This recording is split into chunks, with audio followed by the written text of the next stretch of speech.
We're going to talk about art today, but more than being artistic, we are going to talk with people who are artists and what are the purposes of their being artists, or what do they do with the gift that was given to them. Okay, so I'm excited to share this with you because aside from them being able to come up with something really beautiful and creative, the reasons for what they're doing is actually or are actually worth sharing.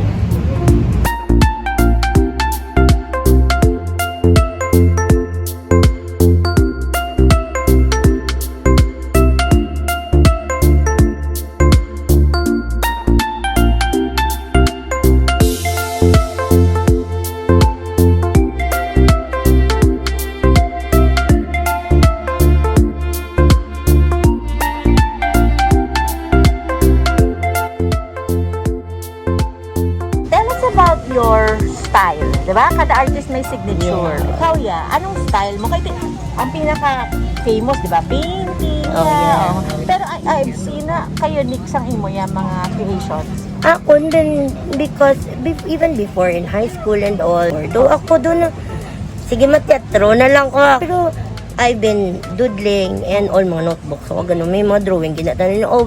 I'm always in the creative process, no? So, sa teatro, acting, and then also production, design, intrama ko na. Mascom ka. Mascom, pagid ko, amo pag ginado, everything is the in creation of something. So, when I started out, watercolors, which is, namian, gid ko yung sa ron. So, amo na akong first love. So, I just explore it, and then eventually, I just find kung anong namian ko, nga makita.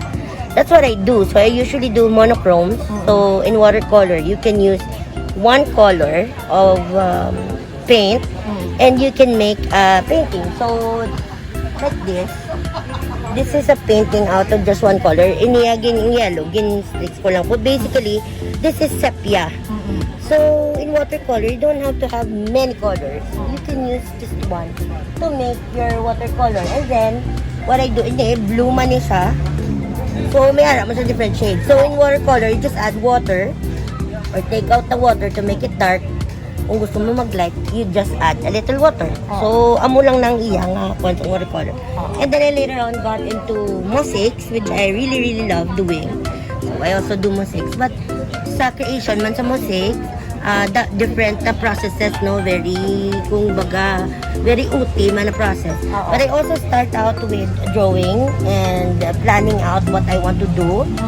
So drawing and then also painting. For the bigger ones, I paint para I'll know what color. So like plano man. So you'll know man also the balance. Siya, no? Yes. Because ano ang differentiate man sa ginaubra, no, nga art siya, is that there's may elements of design. So there's lines, there's ang imo nga balance sa imo nga ang horizon mo diin naka may ara nga horizon mo down here. May ara sa babaw. So there are different ways on how to appreciate it. So and also to do it. So you have to just make sure nga may arak man, di man sa hard and fast rules, but it's also a guide for lalo na for starting artists para mabala nila na ano gani naman, just go with the basics nga mga elements of design. And then also you have to have ang ako naman nga namian ko yung mga istoryahan na mga colors that are really bright and vivid and bright and the mga siri-siri gig kung sa aton pa, diba? So, namian ko ng colors kay Dr. Lingaw. Lingaw, gid yan. O, buwi siya.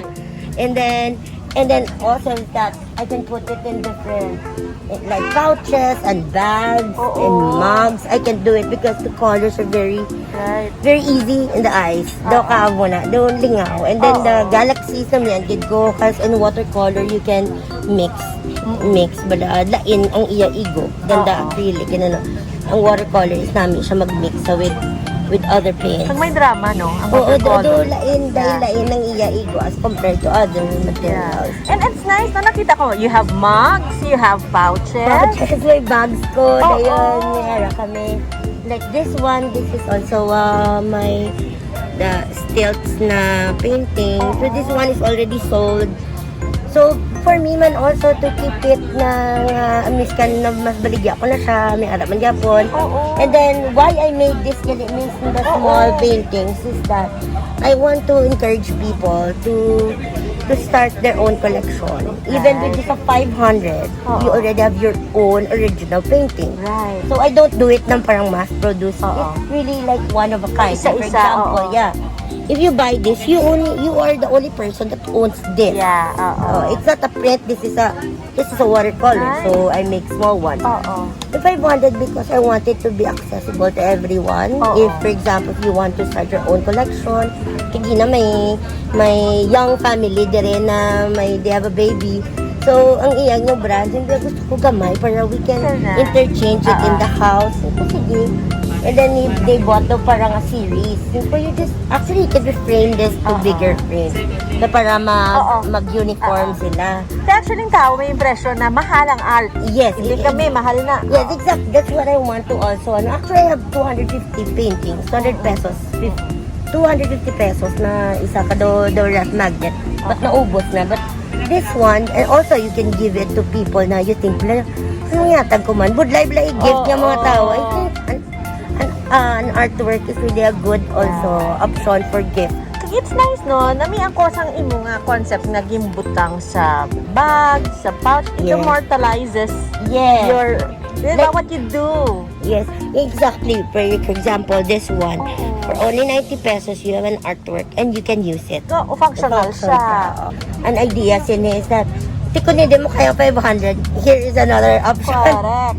Here's another option. So, Oo. ito sa mga students, mga they want to, ang iba naman niya, they would put them together, muna, pang gift. Daw muna. Like, it's no value, di ba? Oo, I mean, kanami yes. nidya, kanami. Doon nalingaw, there is also a cafe.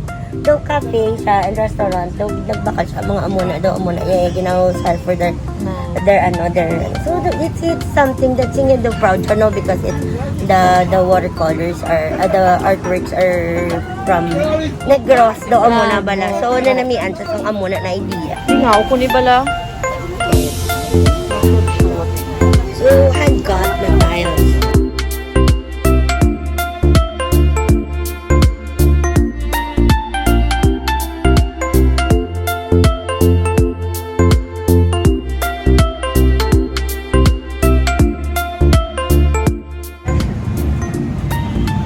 Kung idiin tong siri, amo na yung gusto ko. Oo, no, sadya na yan. Sugdahan ko na eh. Even in my things, mga things ko na tao na bag ko yun, pink, gano'n. And the colors can brighten your Kasi, yeah, if you're suffering from those sadness or depression, the color, just looking at the colors without even, like, thinking about it, it makes you feel different. So, I'd rather have these colors. We have so much na to worry us. So, dapat ang aton nga ginalan ko, medyo can perk up man our youth life. especially subong, no? Yes. And you know, when you do art or anything creative or arts and crafts, or miskan mag-rearrange ka lang sa balay mo, wala na siya, hindi mo siya ma-explain but you feel something different. Sense of accomplishment. Diba? Oo. So, art really helps you. Intangible, walang mga ways na art can help you. So, even people with dementia and Alzheimer's, art is also used na to help them communicate the things that they cannot verbalize. Oo. So, it's really and kung hambal sa iban, wala sila ya art, talent, they just by looking at it, it uplifts you.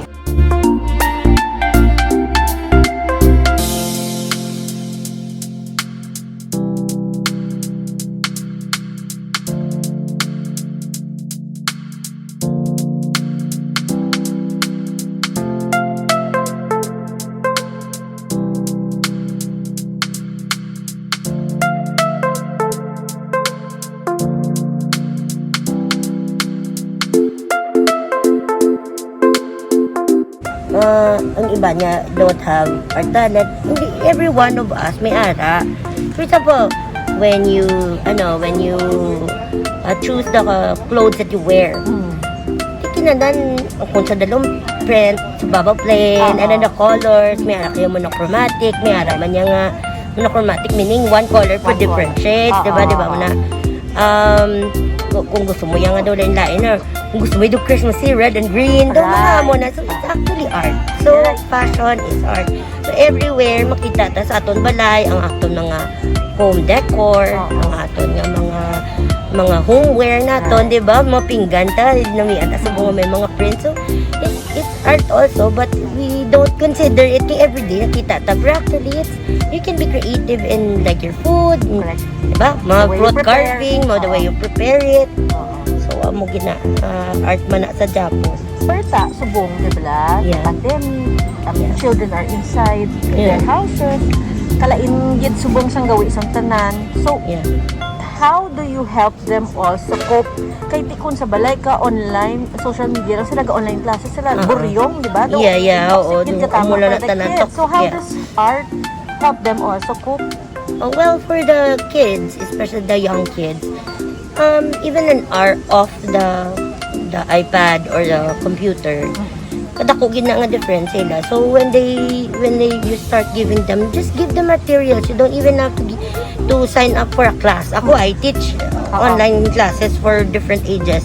But even if you don't have, like, suppose wala ka budget, just give them crayons, give them paper, give them anything, give them scissors, give them anything that they can work on. Ang clay art, kabrato na lang, 50 pesos, you have na, no? So, it's already sculpture.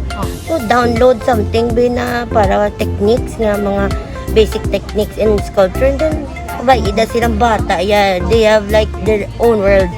So, those things, but as long as you provide kami, my mom, I'm very lucky man, because my mom is very supportive. So, that time, sa tempo, wala man gid sa mga internet and all.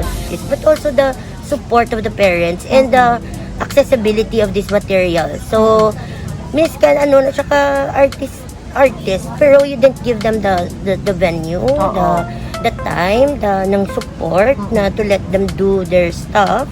Wala sa art mo. So, anything that they can do, let them color outside the lines, let them do crazy shapes. No? Because there's wala siya sala. So, it's a fun thing to do. Diba? So, and then sa parents man, do not limit ang kabataan sa hindi ka na ang color mo, green lang, blue lang. Di ka ngayon, no? So, we also people are asking me, no, na the people are asking me, what can we do for the children? Let them be. That hindi sila pag-ilimitahan. Don't limit them. Give them possibilities instead of the limitations. Mas nami na. Though it's a way also of them finding their place, diba? Yes. So, ang imo daya nga, hindi mo sila nga sobra i-lead, but provide them nga pwede ka di mo nga avenue. Kung gusto mo naman, lain naman, di naman clay, gusto mo naman pencil, sige, pencil ka rin naman. Suporta gid din ga start everything, it's in the home. Tell us about your mosaics. Ano ni siyang mosaic? Why have you thought of the mosaics? The mosaic, actually, I've seen mosaics, like, this is an old form of art also, no? Dugi-dugay na gid niya, and then it started in Iran and all that, and then nag-move on to Europe, and then, kaya ako nakita ko namian gid ko maglantaw, because the idea is that big shapes na formed by smaller pieces. So and then we are lucky here lang in Bacolod that one of the music gurus in the Philippines, si Tita Gigi Campos, is from here, and she has done a lot of annual music workshop even before. Yes, so amo na, and then syempre every one of us na nag-learn sa iya, mayroon kami amuntik. So damo din actually nga nag-music day. So I'm happy lang na bilang kita may ari mata, like like example the Manoglibod na. Tell us about it. The Manoglibod na may ako, because we have a live bazaar. So I've always wanted to have a Manoglibod na artwork. So ako gani, I really don't want to sell that. Ako na yan.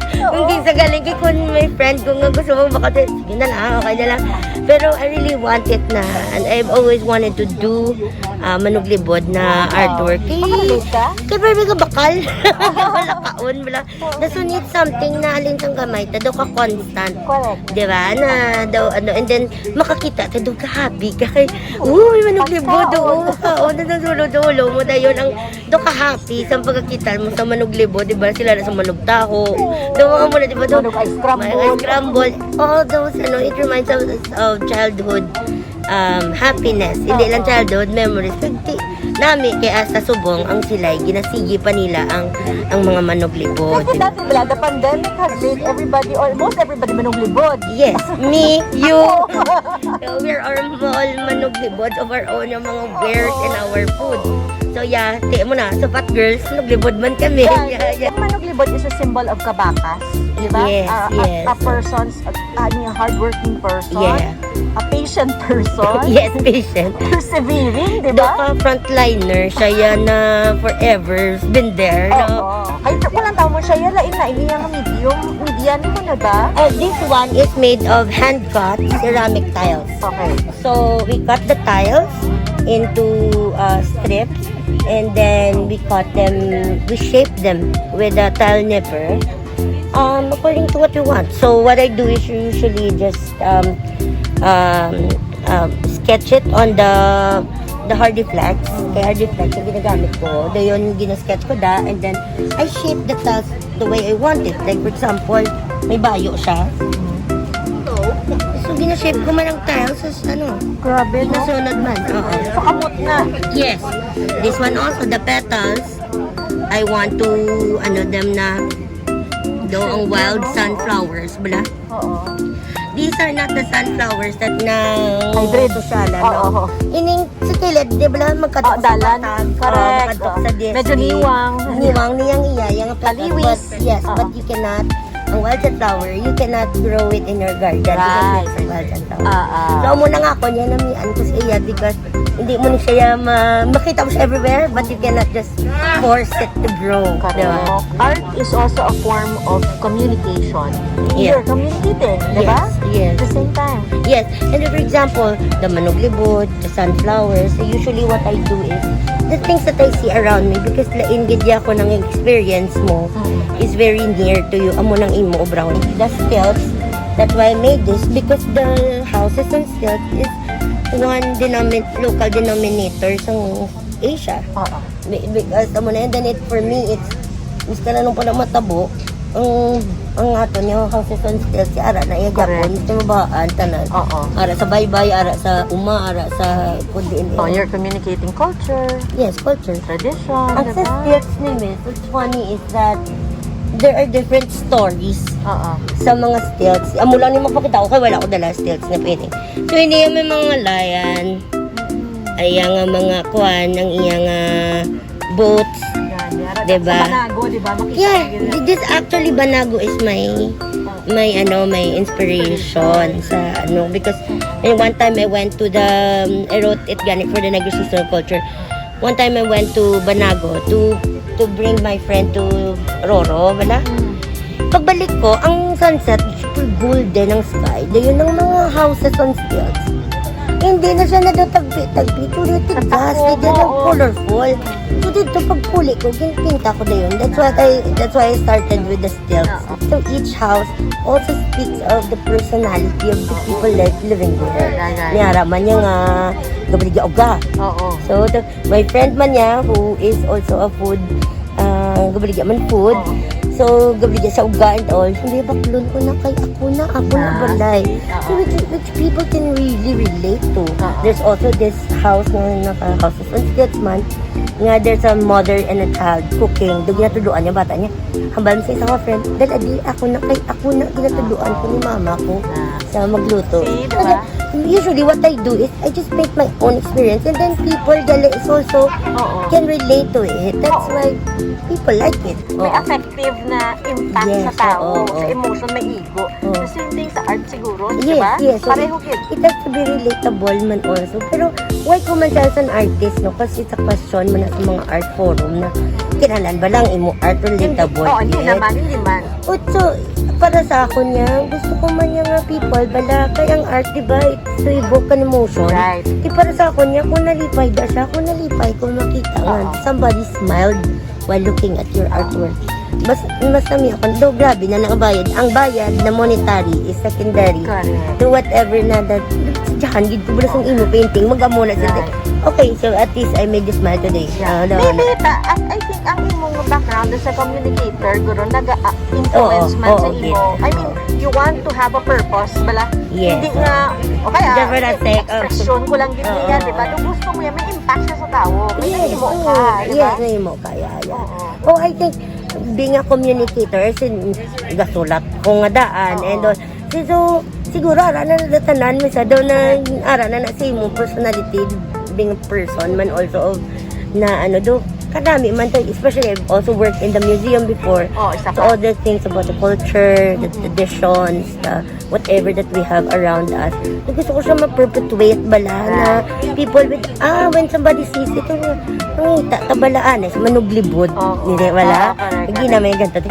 Manuglibod. Manugliga, di nga kwan, kanin. So that memory is part because of what I saw from your artwork. Doka amo. And you're also helping preserve it. Yes, oo. You're preserving it. Yes. Yes, oo. Pwede ba kung kitang mamagapino kung manuglanson, original man, wala na niya ba? Wala na yan. The forced homestay nga ginambal ko gani and o the COVID situation nato. Nandiyan ba ko gani nagsagad sa tanan loto, bake, design, mang garden, tanan skills. Nagbalik kita. Nga nalipatan tanan na before. May good side man. Ang natabo ba lang? Yes, diba? Although nga ka-sad man no? Pero makita mo nga i-forced us to go back to what matters, diba? The basics. Even the washing of hands. We didn't think about it na. Kasi nag-move on na ta sa sanitizer. Daon mo na nga dapat mahugas kay gijakamot. Daon mo na ba. So, it just reminded us to go back to the basics and also like for us, for artists naman niya, although we are all naman niya working from home, but we need to appreciate more working from home. Because ang iban, galiya daw ginpilitan na ikaw you've been doing that for a long time. But ang pag itang challenge is that you also be productive. Because how can you call yourself an artist if you only have like one artwork? Then lang na niya. Para sa ako niya, kay doing things every day. Naga-forward ka step. Gaano ka forward ka? Oo, forward. Hindi kaya nga tungod yung magsibit ka lang mo lang maubra ka. Do it every day para nga may ma-learn ka ang kagapon mo tumudugangan mo naman it. So I've learned doing lino cut. I haven't started printing yet, but carving and also some sculpture. So the things that I wanted to learn, I already started doing it or been doing it for kag nadugangan ng time mo nga so amo na do learning it's a constant. It's a constant. But I think hindi lang sa artist siguro, pero sa tanan kita tungod sa pandemic, nagpinsar ta beyond sa aton. Yes. Lawas, di ba? Ang gusto ta. Nang doon lang may concern ka for others. Yes, oo. Ang less selfishness mo bala. Because siguro, for me, ang sabat ko daya is do Miss Universe niya. Pero it's because siguro ang grateful. We're being too grateful bala. We are so grateful that we're alive, we're healthy, we can move around this balaytan, we have a roof over our head, we have food, because we're so grateful, we look outside na to help other people.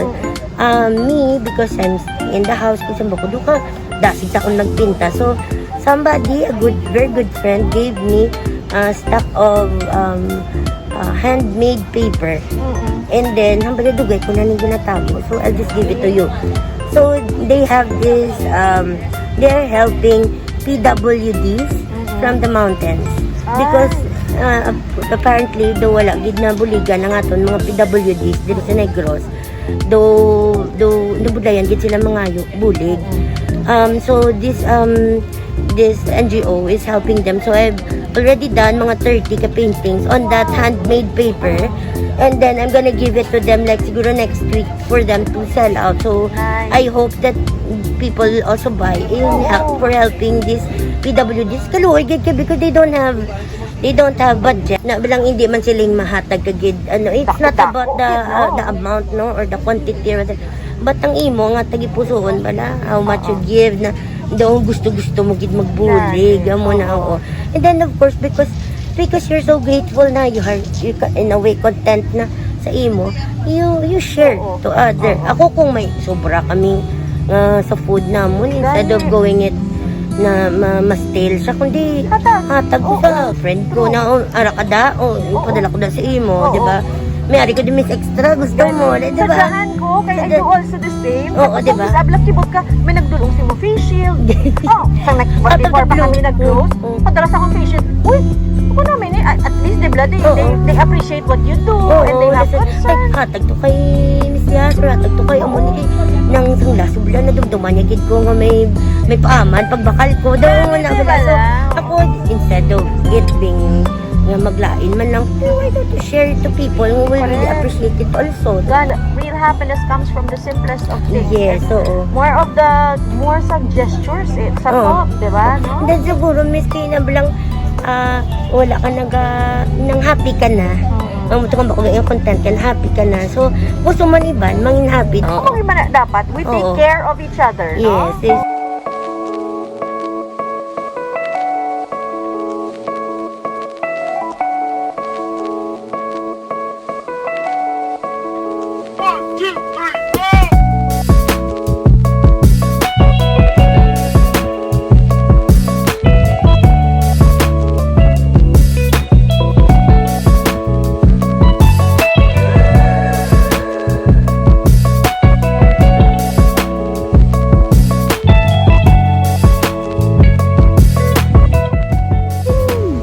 Drawing ever since I was young, but I only started painting around college. Yeah, somebody invited me to do a group exhibit. Tapos doon na-discover ko lang yun ng paint. Okay. Yeah, something like So how would you describe your style? my style. I feel like it's more dreamy, whimsical. I think because my long-term goal is really to become a children's book illustrator. So I think that's because I grew up with books. I love books so much, and because I grew up with Winnie the Pooh and Alice in Wonderland and all of those things. So that's what really I guess inspired me to have this kind of style. Like subong, di ba? Digital age na kita, di ba? Unlike sa atong sa una, we really liked we bought books, di ba? We collected books until now, di ba? So nag-ano ka, you adapted to the digital na way of doing things. So it's like you're painting na manually and then digital man at the same time. Yeah, so I have I love actually painting, actually doing paintings. But I also do digital work every now and then.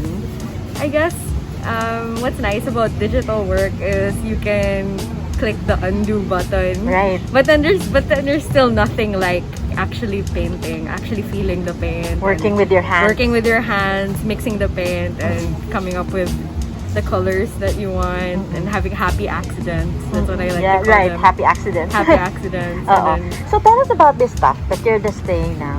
okay, so this is a mixture of because my style is very whimsical, very dreamy, and I like playing around with, I guess, elements of time. Right. About nostalgia and everything. So if you look at the colors, it's very pastel-y. It's very what should we call it? Cool, no? Calm. Cool, calm. It's calming. So dubagay it's just a bedroom. Correct. Basically dreamy. It's dreamy because I guess because me personally, when I sleep, I dream in color. I have very vivid dreams and. Like you want to preserve some aspects ng childhood. Yes. Yes, that's exactly it. I'm a very nostalgic person. I love childhood. I love the imagination. Because when I was younger, we had TV, but then it wasn't like something that we would do all the time. Kami kaga-watch TV. Right. But we had moments na ako sa brother ko, okay, we have nothing to do. So what do we do? What do we do with this time? So imagine kami, we would play with, we would cut up pieces of paper and then we would pretend that we're having like a dragon fight or something. Right. And you know, all of these basically the imagination of childhood. Ako, like, I remember, tamaan ko, because my very first book was Alice in Wonderland. Wow. So I would dream of being there, diba? Yes. With the Mad Wonderland, Hatter, yes. or diba, with the rabbit, with Alice. I think, amo na, no? Something like that, yes. It's a huge influence for my work. It's the dreaminess and the kung sa Alice in Wonderland pa, the nonsense. It's like nonsense. It doesn't make sense in real life. But it just makes you so happy. Correct. I think it's one thing man, no, na dapat natin maparealize sa mga bata now, na ang the power of the imagination. That's very because diba, they're so hooked sa computer, sa mobile games and stuff, na locally easy na whatever is there na lang, diba? Yes, They'll enjoy. true. Unlike kita sa una, we read books and then during our free time, wala, muni-muni, imagine. Create something. Yeah. Like, basically, you just create something from your mind. So That's basic. That's the essence of my work. Correct. So aside from the postcards, right? Yes. What else? Paano mo siya like, I saw the pendants, I saw what else? Yes, I do pendants and pins. So those are also from my existing work. Basically, I just translated it into wearable art because it's also nice to. It's so cute. It's also nice to be able to wear and display like these concepts or these ideas. And it's a nice gift idea, diba? Yes, definitely. I'd be happy to receive it, even if I made it. Ako man. Kanami. How long have you been doing this? Oh, wow, I actually, I guess I discovered, my style. Because, I mean, when I started painting, I've been drawing ever since. I've always been a very imaginative child. But I only started painting in college. I think I eventually found my style, what I love to do, the subject matter and everything. Maybe early 20s, I guess. I think. And then I've been just doing, I've been... Pero background mo, ano? I've always wanted to go into the arts. Okay. But I wasn't that confident before. And I took up marketing management actually. And although it's not really directly related, but it helps actually. Yeah, sa marketing, yes. Somehow, at least I know how to market myself. And you know how to package your product. Yes, That's marketing. That's true. Pero you have always been the entrepreneurial type. Like this one, di ba? Kung artist ka lang, you just keep on doing what you love to do. Pero you won't think of like producing it so that you can sell it. You can, I mean, you know, you can be financially productive, diba? With what you do. Yeah, that's true. Actually, yeah, that's right. What I want is, because I mean, art. When I sell my paintings, it's at a certain price level, right? I also want it to be accessible to the younger crowd, the students. Yeah. That's why I guess I create prints of my work because I also want them to enjoy my work. Yeah. Like either they wear it or they buy prints, they send it to their loved ones as postcards, or if they have it framed, right, and display in their houses. I'm always happy. How was it to help you? I mean, to be a young entrepreneur, diba? Like for example, sa subong na tempo, nakita gid na everybody has to be enterprising, diba? Especially now. In order to survive. It's either I hear na it's all about money or just do what you want, but it's actually a meeting in the middle. Right. Like, do what you're passionate. Like, do something that you're passionate about. Correct. Don't just do something mindless. Don't just do something for money. Because or if you do that, it's just like, what? Diba? How do you spend your life? But then, that's also important, right? You also have to think about how you're gonna provide for yourself. And for me, I think what I'd like to suggest to the younger generation is find something that you're really passionate about. Correct. And really work at it, because it's not easy, right? It's not something that will just be handed to you. You have to work on it.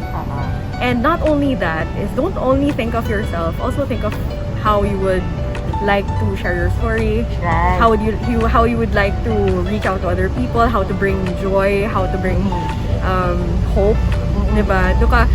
Don't just stay in your little bubble, but and don't just think of yourself. Don't just think about, okay, this makes me happy, okay na lang na. But reach out to other people. Right? What my favorite thing to hear actually is not just, oh Nins, this is so nice, this is what you did is so nice. That brings joy to my heart, right? But what really warms my heart is when somebody says, you know what, this piece really resonated with me. It brought me joy, it brought me hope, and it made me feel something. And for me, that's like the best thing that I can hear, because it means that my art touched someone.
Tell us about Wala Usik. What is the concept behind? So, wala usik, like, remember when we were young, we were always told, hindi ka mag-usik. No, like, even with food, and comes to food, or even when it comes to electricity in your home, dapat wala usik kita tanan. So, even with things, so the idea there is we support the circular economy. So we reuse things over and over. So, rather than buying something new, we go for more of the old things. So like this, the things that are here, they're all pre-loved. Most of the things here are pre-loved, but curated, chosen. So we look for really nice things to resell. And so ideally, like, we don't use plastics, we use either reusable or recyclable or compostable packaging. Yeah, so like mga straw, no? Nakita ko may mga wooden straw. Yeah, wooden straw, and if we do have a disposable straw, rice straws, like that. And the pandemic also, no? Forces everybody to go back to basics. Go back to basics, but we also have a problem now because of the pandemic. There is a high rise in the single-use plastics, right? And the masks, and a lot of people use disposable masks and all the PPEs and all of that. But then, of course, we can't be strict about it now because we're in the pandemic. But if there was no pandemic, we would really like to encourage everybody to use, reusables. So, the proceeds of this, the proceeds of this all go to the conservation of Denhugan Island, for conservation projects here in Negros.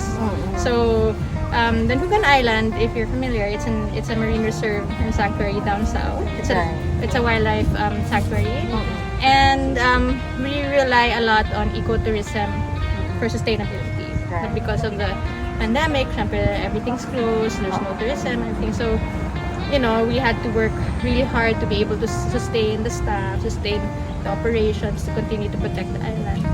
So all of the proceeds here go to the protection and conservation of the Denhugan Island. So how can we, if you want to be part of the Wala Usik advocacy, no? How can we start?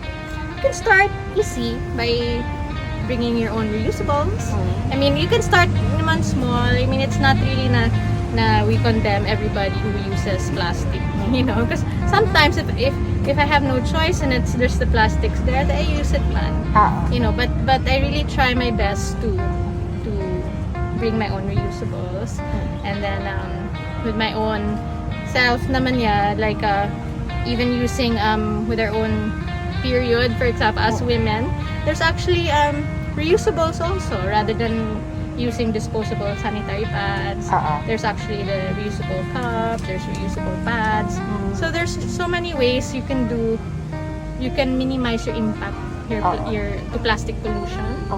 You know, because grabe ka big na problem now, ang plastic pollution. So if you can try to minimize your impact there, then it would be nice. But of course, in everyone's own pace.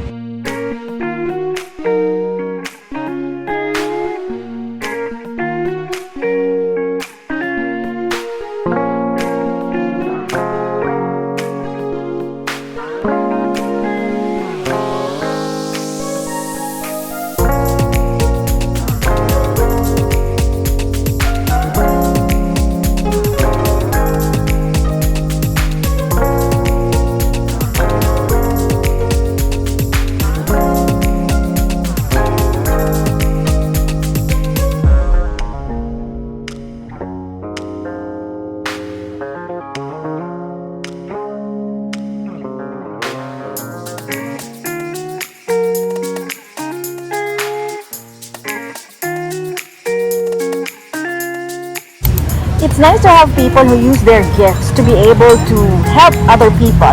And it's nice also that we have local bazaars like this in the province, which bring together local producers and talents so that we can also help their particular trade, and also this helps bring back to life business. Bisan na amat-amat lang, gradual, okay? So that we can also have a semblance of normalcy, and that we can also help our brothers and sisters, our small entrepreneurs, our micro entrepreneurs. And let me take this opportunity to invite everybody to please always support local. And before I say goodbye, I'd like to do this shout out for Carl Nulas. I promised to say hi. Hello from the City of Smiles. Thank you for your support and your love. Shout out also to all my mass communication students, my Intro to Mass Comm students, the freshmen, and of course my journalism principles and practices students. Thank you very much, guys, for all your love and support. And of course, don't forget, study well, okay? Don't forget, subscribe to Yas. To those who haven't subscribed yet, keep on sharing the link, everybody, so that we can keep on spreading good, positive stories, inspiring stories, uplifting stories.